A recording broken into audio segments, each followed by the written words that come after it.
I'm Brata, how to make money flipping Nike shoes. Hey, what's up everyone? Welcome back to the channel. Nike is easily the biggest name in the entire sneaker resale world. Between Jordans, Dunks, and Nike's constant stream of collaborations, there's a massive secondary market built almost entirely around Nike releases. But I'll be straight with you right away. This space has changed a lot in the last couple of years.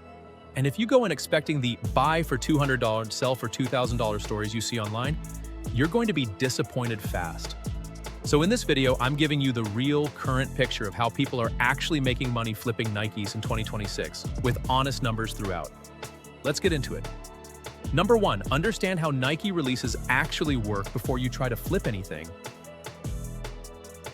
Nike drops most of its limited Jordans and Dunks through the SNKRS app, using a draw system where you enter and hope to get selected rather than a first-come, first-served race. And here's the number that surprises most beginners. Success rates on hyped SNKRS releases are often under 5%. On top of that, roughly half of all entries on major hyped releases are bot-generated, meaning you're competing against automated software, not just other people tapping their phones. Beyond SNKRS, you can also try foot site retailers like Foot Locker and Champs, local boutique raffles, which tend to have better odds since fewer people enter, and secondary sourcing, buying from other resellers or wholesale lots below market price. Going in with realistic expectations about your odds is the single most important mindset shift before you spend any money. Number 2, know the real profit margins, not the hype numbers. This is the most important number in the whole video. As of 2026, only around 47% of new sneaker releases turn a profit at all, down from 58% back in 2020. On typical Nike Dunks and standard Jordan Retros, realistic margins have compressed to somewhere between 10 and 25% per pair after fees. And the fees matter more than people think. StockX charges a transaction fee starting around 9% plus payment processing, eBay charges around 13%, and Poshmark charges around 20%. Factor in shipping costs of $10 to $14, packaging, and occasional returns, and a $230 sale can shrink down to as little as $35 in actual profit. That's the reality most flipping content online doesn't tell you. Number 3, target the specific Nike categories that still hold real margin. Not every Nike release is created equal, and knowing where the money still is matters a lot. Air Jordan 1s remain one of the strongest performers, especially OG colorways like Chicago, Bread, and Royal, along with artist and designer collaborations. Air Jordan 4s consistently perform well with popular colorways sometimes doubling in value within months. SB Dunks, the skateboarding line, generally command higher premiums than standard Dunks. And Travis Scott collaborations remain the clearest example of hype-driven scarcity still working. Travis Scott, Ayuta X Jordan collabs averaged around $450 resale in 2024, roughly a 197% markup over retail, and pairs bought around $175 have flipped for $800 or more. The catch is, these are genuinely difficult to hit at retail, so you can't build a reliable business around hoping for one Travis Scott win a year. Number 4, consider the underrated women's sizing market. This is a real opportunity a lot of flippers overlook. Women's sneaker sizing has grown enormously as a resale segment, expanding from under 2% of the market a decade ago to over 40% more recently. It also has meaningfully less competition from bots and serious resellers, which creates better odds for manual, non-bot buyers.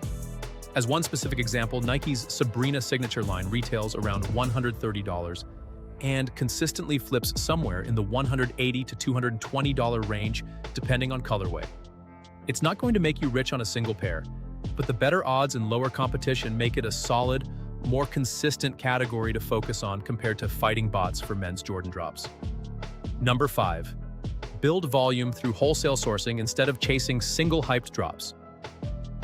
Given how much margins have compressed on individual hyped releases, the flippers who are actually making consistent money in 2026 have shifted strategy.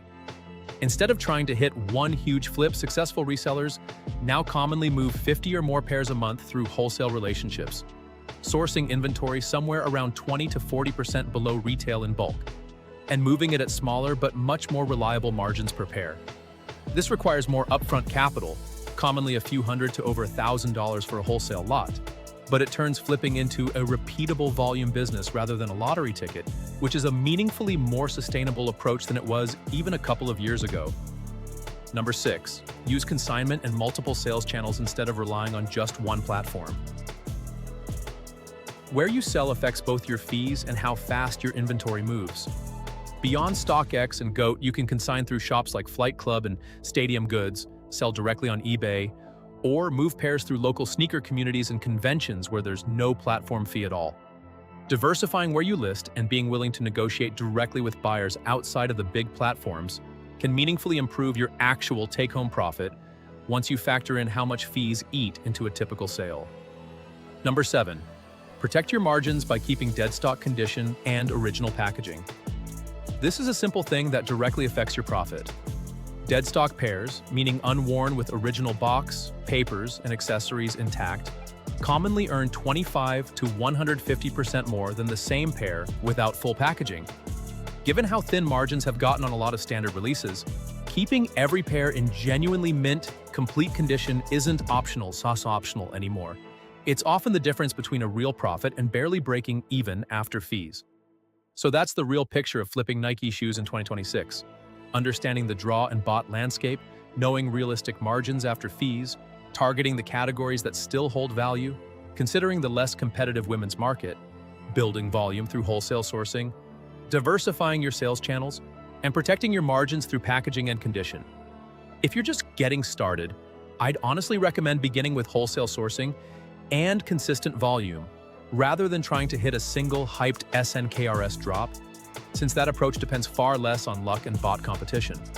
One honest note before you go: every number in this video reflects the current, more competitive state of the sneaker resale market, not the inflated numbers from a few years ago. Go in with real expectations, factor in fees and shipping before you calculate your profit, and treat any single big flip as a bonus, not your business model. If this gave you a clearer picture, drop a like, subscribe for more videos like this, and let me know in the comments if you've flipped any Nikes yourself. Thanks for watching, and I'll see you in the next one.